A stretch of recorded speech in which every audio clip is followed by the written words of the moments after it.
আসসালামু আলাইকুম। আশা করি সবাই ভালো আছেন। ছোট ছোট লাল আলু নিয়েছি, এটা হাতে মাখিয়ে আজকে রান্না করব।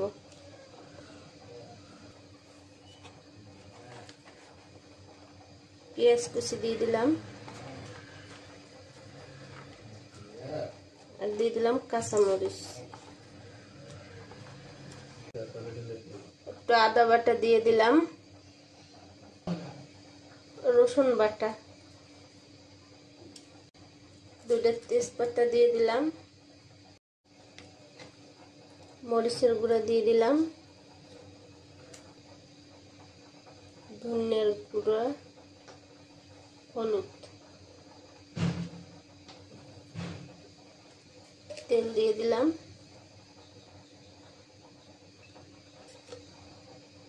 লবণ। এটাকে এখন মেখে নেব।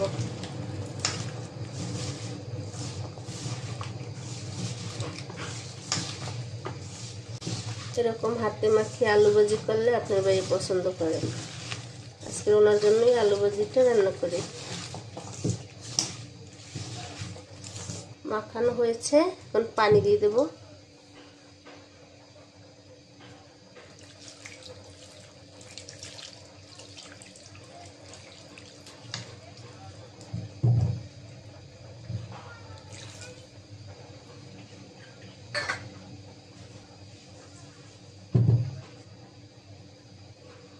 এখন এটা চুলায় বসাই দিব। বিসমিল্লাহ।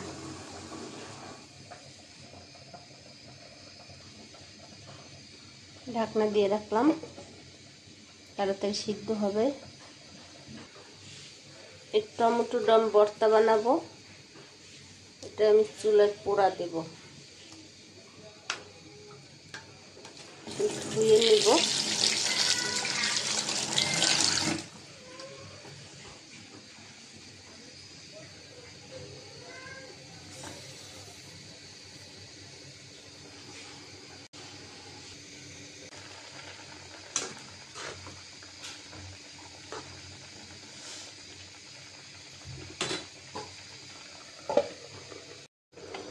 টমেটোটা উল্টাই দিব, একবার দিয়েছে আর একবার দিব।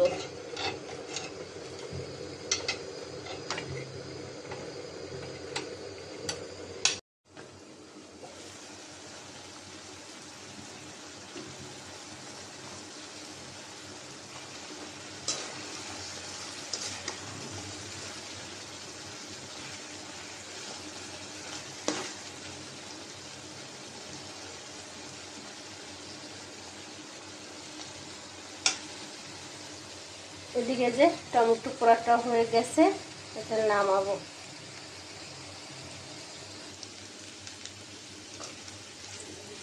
আলু ভাজিটা হয়ে গেছে, এটা আমি এখন নামাবো।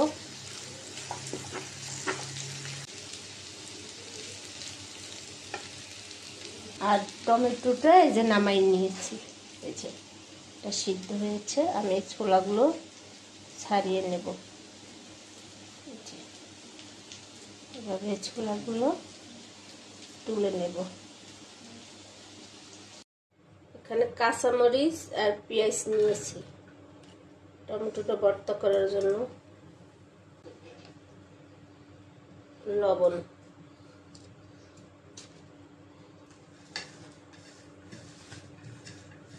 পেঁয়াজ মরিচটা ঢলে নিলাম। এখন টমেটো ভর্তার সাথে সরিষার তেলও দেওয়া যায়, কিন্তু আমি দিব না। সরিষার তেলের গন্ধটা আমার কাছে ভালো লাগে না, তাই আমি তেল ছাড়াই ভর্তাটা বানাবো। ভর্তাটা মাখা হয়ে গেছে, যে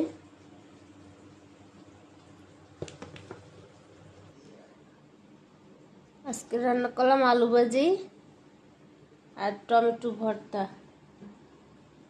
আজকের এই পর্যন্তই। সবাই ভালো থাকবেন।